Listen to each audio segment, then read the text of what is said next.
Estimados irmãos e irmãs no Senhor, que a paz de Cristo esteja sobre todos nós neste momento. Nós queremos usar o texto de Eclesiastes, capítulo 3, versículo 16 a 22, para a mensagem desta noite. E ali esse texto diz o seguinte: Vi ainda debaixo do sol que no lugar do juízo reinava a maldade, e no lugar da justiça havia mais maldade. Então eu disse a mim mesmo: Deus julgará o justo e o ímpio, porque há um tempo para todo propósito e para toda obra. Eu disse mais, isto é, por causa dos filhos dos homens, para que Deus os prove, e eles vejam que são em si mesmos como os animais. Porque o mesmo que acontece com os filhos dos homens, acontece com os animais. Como morre um, assim morre o outro. Todos têm o mesmo fôlego de vida, e o ser humano não tem nenhuma vantagem sobre os animais, porque tudo é vaidade. Todos vão para o mesmo lugar, todos procedem do pó e ao pó voltarão. Quem sabe se o fôlego de vida dos filhos dos homens se dirige para cima e a dos animais para baixo, para a terra? Assim percebi que não há nada melhor para o ser humano do que desfrutar do seu trabalho, porque essa é a recompensa, pois quem o fará voltar para ver o que será depois dele? Baseado nesse texto, queremos, como tema da mensagem, Deus pôs fim à maldade humana. Deus pôs fim à maldade humana. Depois de ter falado no contexto anterior sobre o tempo, que há tempo para todo propósito debaixo do sol, e ao mesmo tempo, quando nós vimos aquele texto, nós vimos que precisamos colocar Deus em primeiro lugar, aquilo que é mais importante, primeiro na nossa vida, porque depois as coisas pequenas ocupam o espaço e o nosso coração não tem lugar para Jesus, pode não ter lugar para Jesus. E aí nós vemos agora que ele aborda também algo bem interessante nesse contexto, falando do fim do tempo, tanto para os homens como para os animais. É interessante vermos que o que levou o pregador a chegar neste ponto. Ele afirma assim: vi ainda debaixo do sol que no lugar do juízo reinava a maldade, e no lugar da justiça havia maldade. Vocês conseguem perceber a conclusão do pregador? Procurou por juízo, que é o ato de julgar corretamente, encontrou maldade. Ele procurou por justiça aquilo que é justo e direito e encontrou a maldade. Diz um comentarista, muitos reis e sacerdotes do Antigo Testamento, e só para lembrar, sacerdote no Antigo Testamento são os pastores da época, foram ímpios e idólatras. O povo era oprimido por aqueles que deviam servir como seus advogados. Aqueles que julgam em iniquidade serão julgados com justiça. Aquele juiz que hoje julga com iniquidade, quer dizer, com segundas intenções, por favorecimento, pois ele que não se preocupe, pois chegará o dia em que ele será julgado com justiça, por aquele que conhece todas as coisas. Isso nos faz pensar um pouquinho em uma palavra que é repetida aqui nesse versículo em duas ocasiões: maldade. Maldade. O que é maldade para você? Qual é o ato que você enxerga e você diz, isso é uma maldade? Neire, muda para mim o slide. Maldade, segundo o dicionário da Bíblia, diz que é aquilo que é mal, que não presta, perversidade, imoralidade, crime, pecado, ruindade. Vejam quantas definições, e se nós formos para os dicionários Aurélio e Micaeli, certamente nós vamos encontrar algumas qualidades a mais de mal. Lá do céu, Deus olha a humanidade e observa as ações de cada um. Quando nós achamos que estamos escondidos de Deus, pois ali nós nos enganamos, pois Ele nos conhece. Ele percebe a maldade e se entristece. Diz o texto lá no Antigo Testamento, ainda antes de acontecer o dilúvio, o Senhor viu que a maldade das pessoas havia se multiplicado na terra e que todo o desígnio do coração delas era continuamente mau. Então o Senhor ficou triste por haver feito o ser humano na terra, e isto lhe pesou no coração. Não há como descrever esse momento para nós entendermos essa tristeza de Deus, a não ser trazer para uma palavra que para nós seja fácil de entender: tristeza. Quem nunca sentiu tristeza aqui? É algo muito perto de nós. Que se hoje você está vibrando de alegria, amanhã você pode estar chorando de tristeza. É um sentimento que vem sobre nós num piscar de olhos. Então, como isso é muito comum para nós, e não há como descrever esse sentimento com Deus, então a palavra tem que ser tristeza. Nosso pregador, ele observa que no lugar do juízo reinava a maldade e no lugar da justiça havia maldade. Isso nos leva a pensar que aqueles que deveriam julgar corretamente são desonestos. Quantas vezes vendem as sentenças que chegam à conclusão? Julgo com interesse.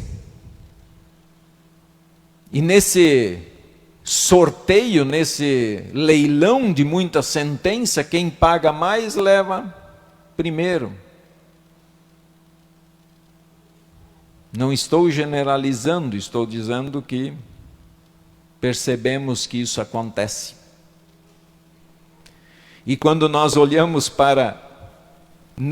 quando nós não olhamos para o juiz e olhamos para o homem que está embaixo da roupa de juiz, nós vamos dizer, ele é um ser humano. E ele infelizmente cedeu à tentação e não resistiu, então ele acabou cedendo ao pecado. E aí nós dizemos, não, então está tudo certo, está normal isso. Pode acontecer, porque ele é um ser humano, ele é fraco, que nem eu sou. E então passamos a entender o homem. Vamos pensar em algumas maldades. Em primeiro lugar, eu quero que pensemos na maldade no mundo. Aqui no mundo, seres humanos, votamos em pessoas que no exercício do seu poder, em vez de praticarem aquilo que é correto, fazer o que é certo, enganam o povo e lhe tiram o que é de direito. Usurpam, usam o seu poder para usurpar o seu povo. E não é pouco, são milhões. A maldade prevalece e cresce, e muitas vezes disfarçada em bondade. O que se pinta como bonzinho, mas lá atrás traz toda uma carga de maldade junto e que se instala assim que ele puder instalar. Chegamos a tal situação que quem faz o que é correto hoje quer ser recompensado. Quer ser recompensado por fazer o que é correto fazer. E podemos até citar algumas situações, né? Ele mesmo que ele compartilhe, que ele faça um projeto para a sociedade, ele só põe em prática, ele só leva adiante se ele ganha a sua fatia do projeto, mesmo que ele esteja ganhando o seu salário mensalmente caindo na sua conta para trabalhar pelo povo. Isso é maldade. Quantas pessoas deixam de fazer uma cirurgia e em casos extremamente urgentes e necessárias, e muitas que não chegam a fazer porque a morte lhes chama? E eu não vou discutir agora a questão da morte, nesse caso. Mas pessoas que sofrem meses e meses por esperar uma cirurgia e nunca chega, porque alguém roubou o dinheiro que deveria estar lá. Isso é maldade. Quantos tiram o lanche da boca das crianças nas escolas para satisfazer os seus desejos? Porque está olhando para o seu umbigo. E o pior de tudo é que muitas vezes olham para o céu e levantam as mãos e dizem que isso é bênção de Deus, roubar o lanche das crianças. Deus me abençoou para fazer uma viagem. Ora, roubar dos outros não é bênção, é roubo, é pecado, é maldade.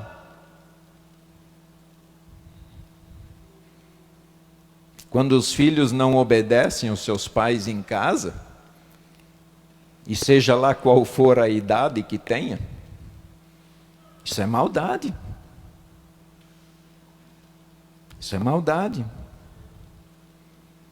Igualmente aqueles que se opõem à autoridade, quando a autoridade não fere a palavra de Deus, ninguém deve se opor à autoridade. E quando nós nos opomos, nós estamos sendo maus. Temos que olhar e dizer a verdade e admitir isso. Sabe que, pensando na maldade, eu cheguei a uma triste conclusão essa semana. Triste mesmo. Muito triste. E eu digo para vocês que é uma conclusão que chega, para mim, sem dúvida nenhuma, uma ação do Espírito. Peço que ouçam com carinho. Os cristãos que conhecem a cura para a maldade, aquele que conhece a cura para a maldade e não a anunciam, e essa cura é a palavra de Deus e a salvação em Cristo, estão praticando a maldade. Quando eu vejo o meu irmão caminhar para o inferno e eu não digo isso para ele, ele pode não mudar o caminho dele, ele pode seguir. Mas para não me indispor com ele, o que está hoje muito comum, para não me indispor, eu vou ficar calado, deixa ele. Porque assim a gente mantém uma amizade. Eu estou sendo mal. Eu estou vendo o meu próximo caminhando para a perdição, para a condenação, e eu não digo isso para ele. Então eu chego à conclusão que todas as vezes que eu deixei de pregar a verdade, eu fui mal. eu fui mau. Eu não dei a oportunidade do meu irmão, pelo menos, pensar no que ele estava fazendo. Pelo menos dizer para ele, olha, Deus diz isto sobre o que você está dizendo. E pronto. E ponto final. Você não precisa ir lá e colocar fé no coração, você não precisa arrancar a pessoa de lá com unha e dente, com toda a força do mundo, porque você não vai conseguir. Porque nós temos que nos convencer que pregar o Evangelho é nossa missão. A missão de Deus é converter as pessoas. Quem converte, quem muda, quem convence do pecado, da justiça e do juízo é o Espírito Santo, não eu. A minha missão é pregar a palavra.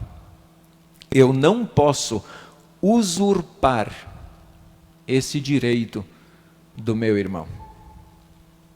Eu não posso fazer isso. Quando eu faço isso, eu estou sendo mau. Muitas vezes, a gente até não diz nada, porque as pessoas vão dizer, você não tem nada a ver com a minha vida. E você pode dizer, realmente, eu não tenho, mas eu tenho com Deus. Eu posso não ter nada a ver com a vida de vocês, e eu não quero decidir a vida de vocês. Mas como nós temos o poder, o ofício das chaves, que é de pregar o Evangelho, eu posso dizer para a pessoa, olha, você pode seguir firme no seu caminho.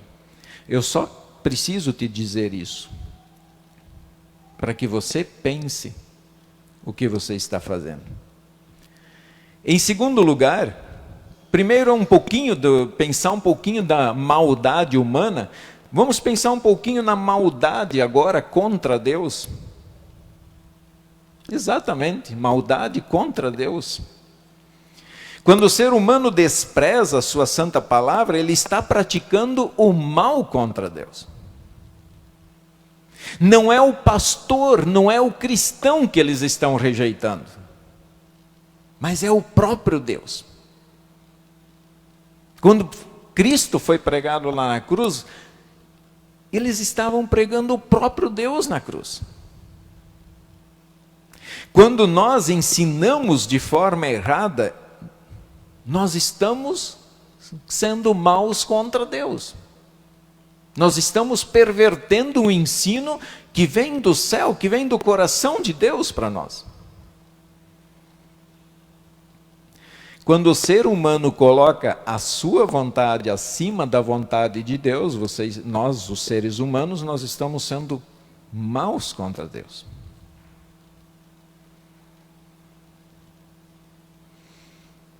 Para quem apontar o dedo agora? A queda em pecado estragou todos os seres humanos, todos. Não há um que se salve. A maldade invadiu a vida, o sangue e a alma de todos nós. Ainda tem gente que pensa que nascemos bonzinhos e santos. Não, nós nascemos no inferno. E se não entenderam, eu repito, nascemos no inferno, agarradinho com o diabo. Não só na unha do capeta, mas na mão do capeta. É lá que nós nascemos. Nós nascemos tremendamente maus. E não há perfeitos ou santos na terra. A palavra de Deus, ela não mente quando ela diz assim, pois todos pecaram e carecem da glória de Deus. Isso é palavra de Deus. O ser humano, ele pode ter certeza que ele não ficará impune. Ele não ficará impune.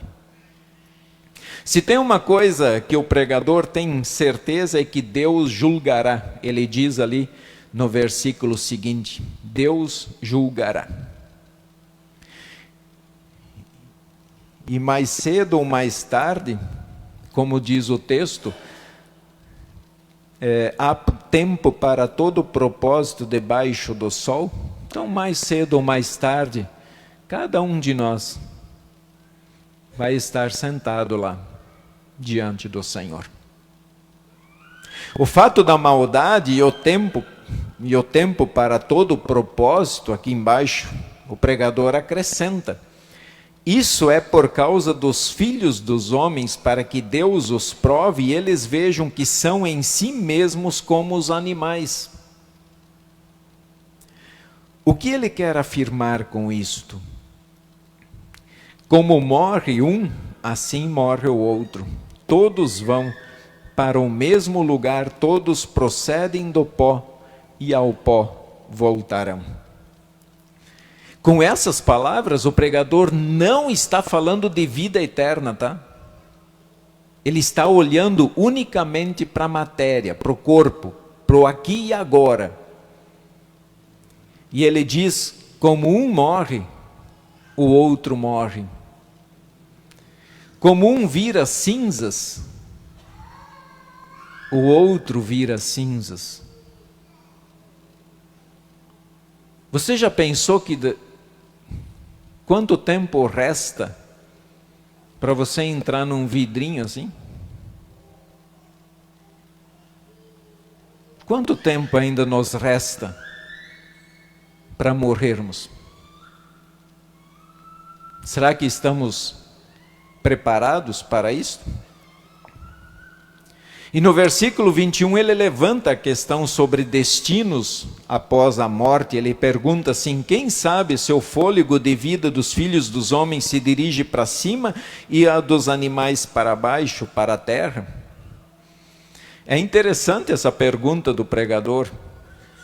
É claro que ele tem certeza para onde vai a sua alma. Há uma diferença aqui na criação dos animais e dos seres humanos que eu quero dizer aqui para vocês lembrar, que na criação, com a terra, com tudo que existe, Deus disse e as coisas passaram a existir. O homem foi diferente, Deus o moldou e soprou em suas narinas o fôlego da vida e o homem passou a ser alma vivente. Então a alma do ser humano, ela é imortal. A alma é imortal. Mesmo que vá para o inferno, quando lá o texto se refere ao inferno, à morte eterna, está dizendo assim que ele está afastado para sempre da presença de Deus. Ele nunca mais chegará na presença de Deus. Esse é o termo morte eterna, inferno, sofrimento. O autor, ele não tem dúvida sobre o caminho da alma do crente, e lá no capítulo 12 ele diz assim: e o pó volte à terra de onde veio, e o espírito volte a Deus que o deu. Então ele não tem dúvida sobre isso. Esse não é o problema. A morte também é um mal. Mas é um mal que nós atraímos sobre nós. Nós mesmos somos responsáveis 100% por atrair a morte sobre nós. Por atrair esse mal sobre nós. E aí, a escolha é nossa. Quando Deus nos deu a sua palavra, os 10 mandamentos, Ele deu a sua palavra para conter o mal. Para dizer: segure o seu coração, não cobice, não mate, não desrespeite seus pais, suas autoridades, não cometa adultério, não fale mal do seu próximo. Isso é para conter o mal. Mas a cura, que até disse no salmo lá, nosso salmo de hoje, no versículo 4, quando ele falou: sara a minha alma. A cura, pessoal, a cura para a humanidade está registrada no Salmo 32:1, quando diz assim: bem-aventurado aquele cuja maldade é perdoada, cujo pecado é coberto. Bem-aventurado. E aí nós passamos a entender por que lá no final fala que bem-aventurado é aquele que desde agora morre no Senhor, porque está livre do mal e ele entra na glória eterna. A maldade humana foi contida e vencida definitivamente em Jesus Cristo. O Filho de Deus carregou a nossa maldade. Vamos lá um pouquinho mais adiante. Ele sentiu a nossa maldade. Ele sentiu o que o ser humano é capaz de fazer com o próprio Filho de Deus. Então ele sabia que nós somos extremamente maus, o ser humano é mau. E ele tinha que pôr um ponto final nisso. Graças a Deus, ele se deixou pregar na cruz de forma voluntária. Ele derramou o seu sangue. Ele ressuscitou no terceiro dia. Cristo é a solução para a maldade humana. A morte encontra o seu fim em Cristo. A maldade humana encontra o seu fim em Cristo. Cristo é a solução para a nossa maldade. Inclusive, quero mostrar para vocês um símbolo que muitos usam e não saibam, e eu respeito. Se vocês têm, eu respeito, mas pensem antes de usar. Neire, muda um pouquinho mais um. Vocês sabem o que é isso? Muitos usam relógios, camisetas, pintam na parede. Esse é um símbolo que o mundo quer dizer e usam para paz. Só que eles esquecem de dizer que é uma paz sem Cristo. E paz sem Cristo não existe. Até tem uma pequena explicação. Pode mudar, Neide? Aqui é só, coloquei para mostrar para vocês, isso aqui eu copiei da internet, tá? E destaquei aqui, paz sem Cristo, e o símbolo ele mostra um pé de galinha, na verdade, é uma cruz de cabeça para baixo, e os braços de Cristo quebrado. E essa é para ser a paz que o mundo prega. E eu não tenho medo de dizer que o mundo está redondamente enganado. Ali não tem paz. Ali não existe paz. Agora, o que nós podemos apresentar para o mundo, aqui tem paz. Em Cristo tem paz. Pode mudar nele. Em Cristo tem paz. Então, irmãos, deixemos o amor de Deus transformar a nossa maldade em bondade. Deixe o Espírito Santo de fato agir no seu coração e na sua alma. Somente Ele pode nos tirar a nossa maldade e colocar o bem. Só nele nós teremos a verdadeira vitória. E diante disso, diante das palavras do pregador, viva honestamente. Siga a sua vida, trabalhe honestamente, ganhe o seu pão honestamente, durma tranquilo à noite. Se os outros ganham e têm o seu progresso com maldade, não sinta inveja deles. Não sinta inveja de quem cresce com maldade. Tudo tem o seu tempo debaixo do sol. Não esqueça disso. Consagre a sua vida ao Senhor. E consagrar ao Senhor é o dia que apareceu o desejo de roubar, dizer, não, Senhor, meu corpo, minhas ações eu consagrei ao Senhor, então eu não quero, eu não vou fazer. Eu vou lutar contra o pecado. Isso é ser consagrado ao Senhor. Isso é ser dedicado ao Senhor. Podemos usar os nossos dons, nosso tempo, nossa vida ao Senhor, sabendo que nosso corpo voltará ao pó um dia. nosso corpo vai voltar. Dizer se eu quero ou não quero, sei lá, a vida lá no céu é tão boa, não tem maldade nenhuma. Mas o nosso corpo vai voltar, mas quando ele voltar ao pó, que nós possamos dizer assim, esse corpo serviu ao Senhor, esse corpo foi consagrado a Deus, esse corpo foi redimido pelo sangue de Jesus, esse corpo ele foi santificado pelo Espírito Santo, e assim nós vamos morrer em paz e com tranquilidade.